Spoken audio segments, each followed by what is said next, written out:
ভোটের আগে বৈঠকে মিম এবং হুমায়ুনের দল মল্লিক বাজারে এসডিপিআই দপ্তরে বৈঠক হয়েছে। বৈঠকে মিম, জেইউপি সহ মোট 12টি দল বৈঠক করেছে। বৈঠকে ডাকা হলেও বামেরা এবং আইএসএফ এর তরফ থেকে কেউ ছিল না বলেই খবর পাওয়া যাচ্ছে। ভোটের আগে গুরুত্বপূর্ণ বৈঠক, একদিকে আসাদুদ্দিন ওয়েসির দল, অন্যদিকে জেইউপি অর্থাৎ হুমায়ুন কবিরের দলের মধ্যে বৈঠক হয়েছে। বৈঠকে মোট 12টি রাজনৈতিক দল ছিল বলে খবর পাওয়া যাচ্ছে। এ বিষয়ে আমরা আপডেট নেব, কথা বলবো।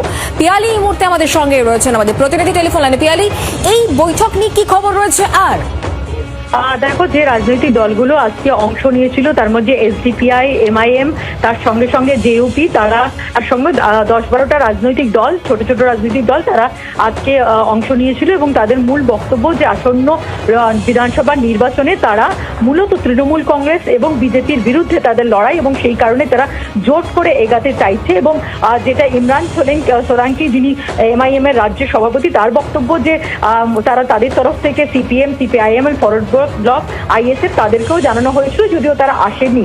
যদি তারা জোটে অংশ নেন ভালো, যদি না আসেন তাহলে এই রাজনৈতিক দলগুলো তারা জোট করে আগামী নির্বাচনে এবং তারা এগোতে চাইছেন। এবং 22 তারিখে তাদের পরবর্তী বৈঠক রয়েছে এবং সেই বৈঠকে তাদের পরবর্তী সিদ্ধান্ত হবে বলে তারা মনে করছেন। আজকের বৈঠক অনেকটাই সদর্থক হয়েছে, এমনটাই কিন্তু তাদের দাবি।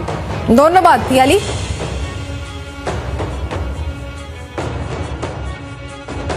জোটের নিয়ে কথা হয়েছে আজকে, আমাদের আজকে প্রথম বৈঠক। এখন আইএসএফ সিপিএম যদি আমাদের সঙ্গে জোটে আসে তাহলে আলাদা জিনিস, আমাদের জোটে যদি থাকে, যদি আমাদের জোটের বিরুদ্ধে যে থাকে, যে কোনো দল হোক, আমরাও বিরুদ্ধে থাকবো।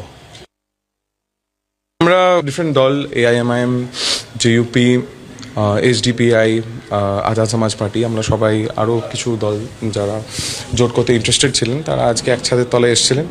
অ্যান্ড আফটার মিটিং আমি বলতে পারি যে উই আর ভেরি পজিটিভ। 25 তারিখের আগেই আমরা একটা কনক্লুশন ড্র করব। বাংলার আওয়াজ।